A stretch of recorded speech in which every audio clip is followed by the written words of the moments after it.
ang kamatayon modala kanimo sa usa niining duha ka location. Ang isa langit ug ang isa impyerno.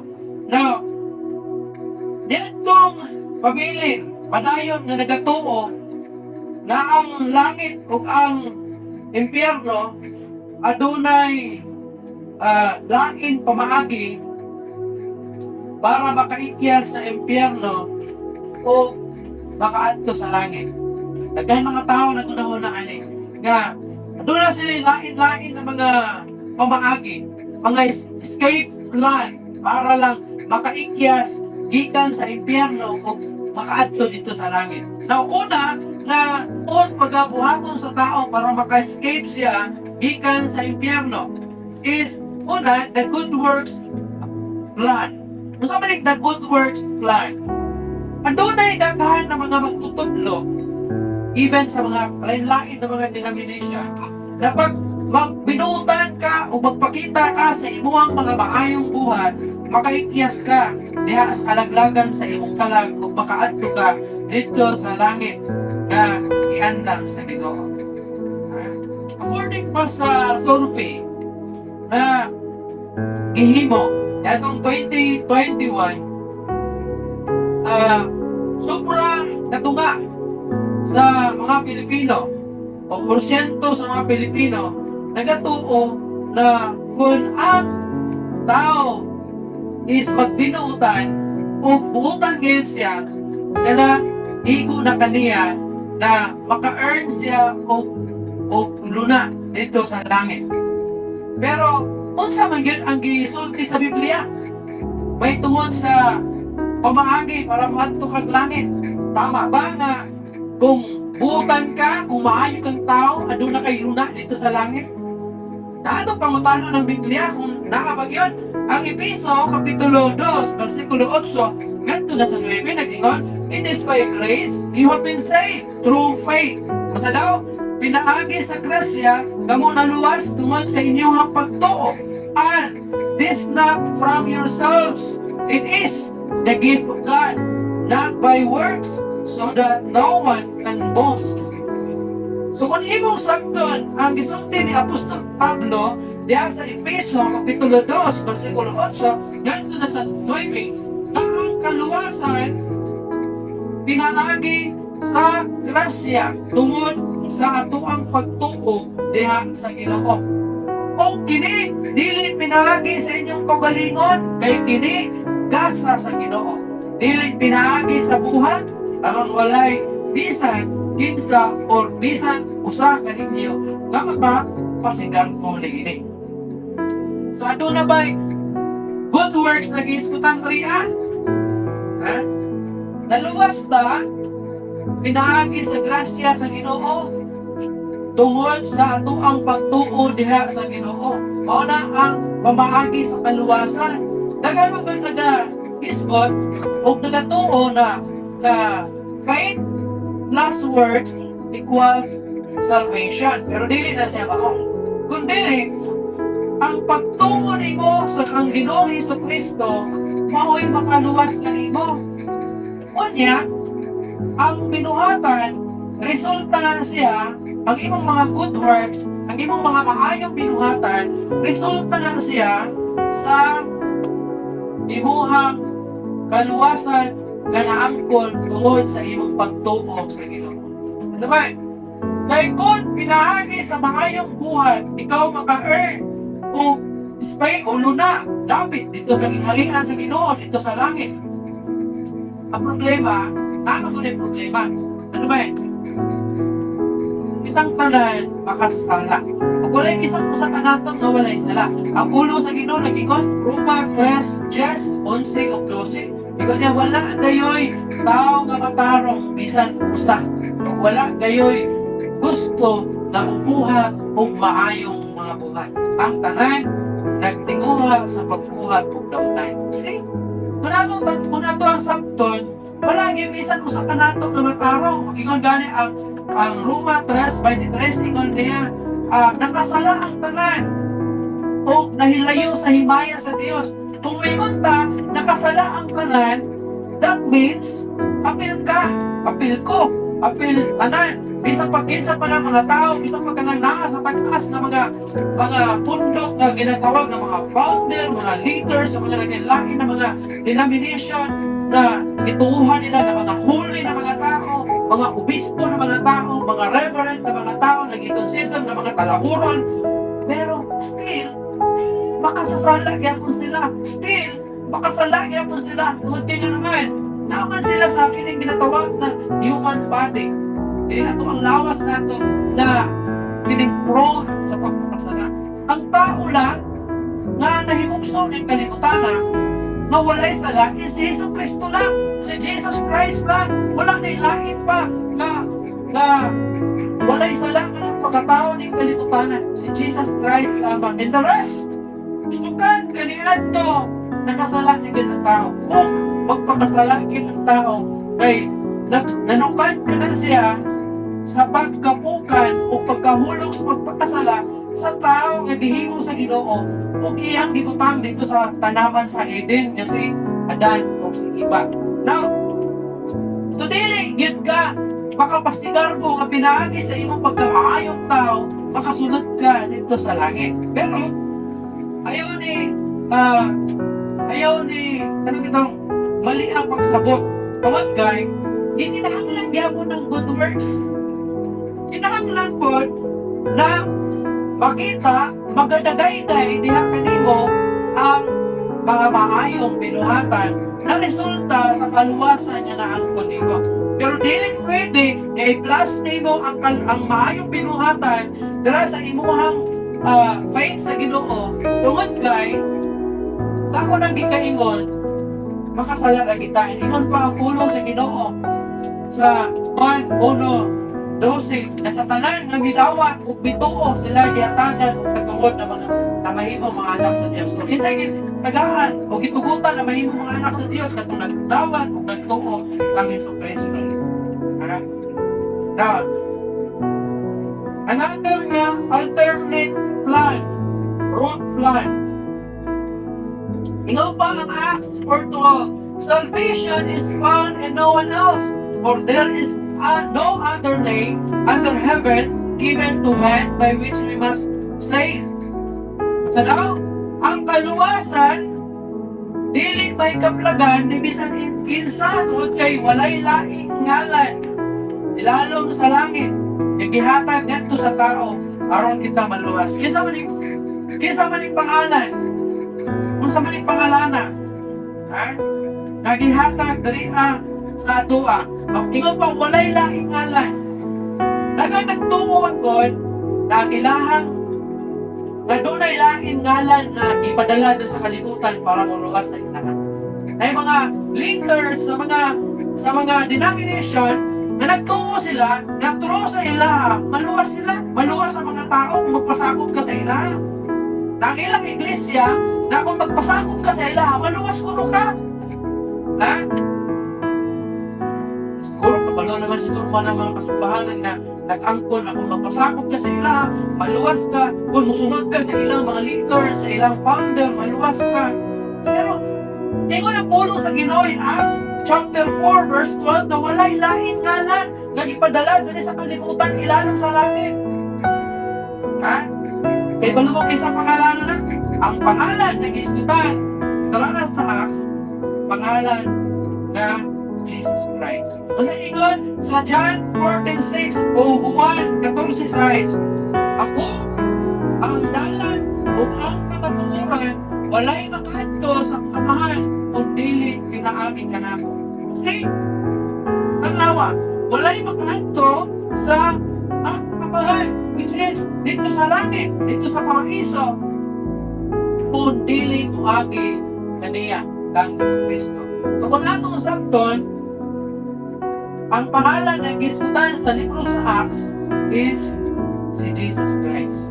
So dili ang New Hope, dili ang pa ng mga relihiyon, dili si Tapulano, dili si Juan, dili ng mga lain pang pangalan na nagtukod sa mga lain ng mga denomination na kuno sila ang tinuod, sila ang makaluwas sa imuha, na ang ilang iglesia makaluwas kuno. Dili kung dili si Jesus Christ din kayo.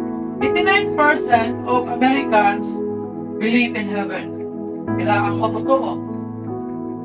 11%. While 73% believe in hell. Dunay 73% na may tuong impyerno. Now, sa diyan nga ipangutana sila, doon sa ilang unahuna ba, kung matay sila, asa sila paingon? Wala mo, sa tubag, kailangan tubag. 3 out of 4, nagtuo nga sila ato sa langit. Samantalang, 2% nagtuo na sila ato sa impyerno. Now, kung saan ang pasabot ni ini? Most people think they're going to heaven when they die. So, halos kasagaran sa mga tao na una-una yun, kaya sila ato sa langit kung sila mamatay. And nobody thinks they're going to Now, ingon pa ang Matthew 7:13 to 14. Ingon pa, enter through the narrow gate, for wide is the gate and broad is the road that leads to destruction, and many enter through it, but small is the gate and narrow the road that leads to life, and only a few finds it. Sunod ka mo sa sigpit nga agianan, kay ang lapad na dalan, mga dalan paingon sa kalaglagan, o daghan ang isulod ni apan ang gamay nga dalan, ug lisod nga dalan, usa ka dalan paingon sa kinabuhi, apan jutay ra nakakaplag. Usually, kita na mga tao, kung asa ang sayon, dito kita maagi naman. Kung asa ka comfortable, dito kita maagi. Di kita maagi na lang, latas makagukit, saka upang-pang, pakyat na ng mga gamot sa kahoy, na para lang makalusot. Daga na mga tao, nagsubay sa halapan nga dalan. Nasayon man para sa ilahan. O sa pagtuo nila, nakadaugan ang sangputanan nila. Pero ang ulong sa Ginoo ng ingon, ang dapat nga dalan paingon sa kalaglagan. Kung tinuod na siya, kung nato tanawan karon mga panahon na mostly sa mga tao na nagsubay sa diha sa ilahang pangalagan kunuhay sa Ginoo is nagasubay diha sa asa tong maturity. Kasi kung pasabot sa majority, asa tong kadaghanan. Kung asa tong daghan, asa ang daghang tapo, asa ang daghang malimbahay, dito na sila paingon. Pero careful ta. Ay, sabi na kung walay bawal, sabi na kung tanan diha is allowed. Tanan nga, pwede na kung imuon ana is allowed. So, daghan yun ang wagi ana, ikaw pa, kita pa, nga, dita gusto og lisod-lisoron, dita gusto og butan sa itong kinabuhi, dita gusto nga badlungon ta. So, muna nga, dito ta sa dita badlungon, dilita sawayon, dilita tudluan o unsa ang kamatuguran, kay para kung pasabot, dili ta hilabtan. So dito kita subay. Daghan ini nagasubay ini kay mo ilang ganahan kang gianan. But careful ka, kaya ang pulong sa Ginoo padulong ka na siya sa kalaglagan. Katapusan, ang kamatayon, yung death has been defeated by Christ through His death and resurrection. Kasi pasabot, ang kamatayon, ipildi na ni Kristo pinaagi sa iyahang pagkabanhaw.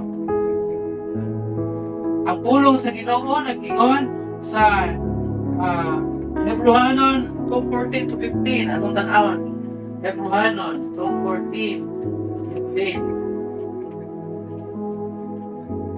Ang pulong sa Ginoo nag-ingon, busa ingon nga ang mga anak makaambit man sa unod ug dugo, siya gayon usab miambit ini aron pinaagi sa kamatayon, kalaglag niya ang may gahom sa kamatayon na sa atong pamangyawan.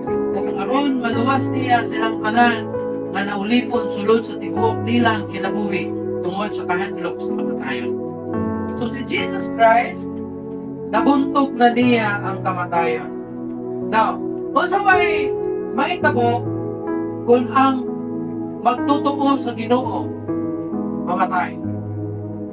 Sa may tabo, ang iyang lawas mato dito sa lugnanan. Tingnan pa ang 2 Corinthians 5:8. Tingnan pa, his spirit goes to heaven We are confident, I say, and would prefer to be away from the body than at home with the Lord. Now, kung ang usa ka magtotoo nga mamatay, ang iyang lawas madto sa lugnanan, pero ang iyang espiritu mupauli sa Ginoo. Kay mas maayo pa na mahilayo ka sa imong lawas ug maging sa Ginoo dito sa iyang uli. So, ang atong lawas sa pibiyaan, kita ang espiritu makikuban sa Ginoo. Pero ang sugo, ang atong kalag, matubang sa upanan sa Ginoo. Unang Thessalonica 4:16 to 18 nag-ingon siya. Kay ang Ginoo gayon mao ang manao gikan sa langit, uban sa pagbando, ug uban sa tingog sa pangulong anghel, ug uban sa tingog sa trumpeta sa Dios, ug unya ang mga nanamatay diha kay Kristo una sa pagpamangon, ug kita nga mga buhi pa nga nahibilin sa gawon unya ngadto sa mga panganon uban kanila sa pagsugat sa Ginoo diha sa kahanginan. Ug sa ingon niini, kita makikuban ng kanunay sa Ginoo. Ug sa lipayan ninyo ang usa pinaagi ni mga Ginoo. So sa may tabo, naog sa Ginoo gikan sa langit, ang mahapatay musugat na sa Ginoo. Katong mga tumutuo sa Ginoo ha, katong mga magtutuo, sugat to sila sa Ginoo. O katong mga buhi nga maabtan yan ang panahona nga nagatuo usab sa Ginoo, musugat yan muna sila sa Ginoo. O makikuban sa Ginoo adto sa ato. Ringana ang ingon sa Thessalonica. Nabot pa sabot na mubiya kita nining lawasa. Mag-abot mo niya sa pagbalik sa Ginoo. Even si Paul nag-ingon siya that Christian don't need to grieve like the rest of them. There is hope beyond the grave. So, dili kita, kumbaga kung ang namatay sa kamatutoo, dili kayo kaangay kasubok. Kaya, nauna lang siya sa David, kaya inyo ang pag-antuan. Katong David kanyang pag-antuan, nauna lang siya dito And later on, musunod niya, kita, aron na magkita-ita dito sa David, ikaw ang antuan. Ang subok niya, kung lahi-lahi tao sa destination. Either ang namatay, lahi of destination, o tangguin lahi of destination. Kaya posible hindi na magkita ay kunya dito sa langit. Baka, kahit maayong, mas labing maayong kung ano na panagkita dito sa langit kaysa impyerno. Kaysa dito sa impyerno magkita ay. So, kaya ay ito sa tuwan. Even sa John 11:25-26 nag-ingon, I am the resurrection and the life. He who believes in me will live even though he dies. Salamat, ako ang pagkabanhaw ug ang kamatay. Ako ang pagkabanhaw ug ang kinabuhi. Siya nga nagtuo kanako. Bisan siya buhi. Siya dili mamatay. Kung siya nga namatay, siya mabuhi. Now, ano na kitay, tuon ko, ano na kay choice sa imong kinabuhi. O kang imong choice, pwede hindi mo nga pilion na atubangon ni mong kamatayon uban kang Kristo. Or imong atubangon ang kamatayon na nag-inusaran. Kung imong pilion atubangon ang kamatayon uban kang Kristo, pwede ka makapasulti sama sa gisulti na ni Haring David sa Salmo 23:4 nga ingon siya, bisan maglakaw ako walog sa landong sa kamatayon, dili ako mahadlok. Kaya ikaw magtuban ka na. So kung naay Kristo ang imong kinabuhi, kung pilion nimo karon nga makikuban sa Ginoo, karon nga umabot ba ng kamatayon, dili ka na mahadlok. Mas labing maayo tungod kay si David mao ko na niya kipili. Ingon siya bisan maglakaw ka pa sa walog sa landong sa kamatayon, dili ka mahadlok. Dili gid nato dapat mahadlokan ang kamatayon kung naa ka sa kamot sa Ginoo. Pero kung wala ka sa kamot sa Ginoo, dapat lang gyud nakahadlokan nimo ang kamatayon. Kay buot pasabutan na ikaw ra gyud ang mag-inusara ng matubang sa maong kamatayon. Now, that can be seen as better than life to those who put their faith in Christ.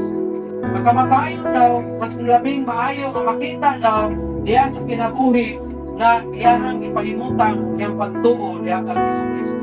The experience of that is not pleasant, dili gyud anyag, dili gyud maanyag or maanindot ang pagkasinati o pagsinati o kamatayon. Apan ang outcome ini pwede nga maanyag kayo, maanindot kayo, kayo. Even si Paul, nag-inon siya sa pag-ibasa kanina, na ang kamatayon, ako'y kadapugan. So, kung magmadawag mo sa kinabuhi, choose death with Christ. Ingon pa ang Philippians 1:21 to 24 nga atong ibasa kanina, for to me to live is Christ, and to die is gain. Now, natay giistoryahan na doon ka tao kagahapon na mga baseball players. Ito na istorya ay tungod dito sa doon ka taong Kristohanon sa langit na sila ni Pingon. They walk along, marveling in the paradise around them. Surusuroy sila dito ilang i-enjoy, ilang ilipay, itagpol, ilang kugalingon, samtang nagasurusuroy dito sa langit. And then, dahil naanilag na nila ang kaanyag, ang kaanilag dito sa langit, itanaw sila nga ito sa usap-usap, ito na isa. Wow, we never imagined heaven would be this good. Wow, wala kita akong ma-imagine na ani kanito dahil dari sa langit. Ani dahil kamaayo dari sa langit.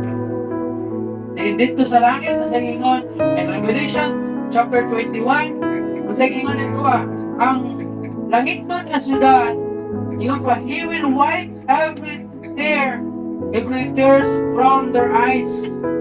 Iyahang pahiran ang tanan ng mga luha niya sa ilang mga mata, and there will be no more death, nor mourning, or crying, or pain.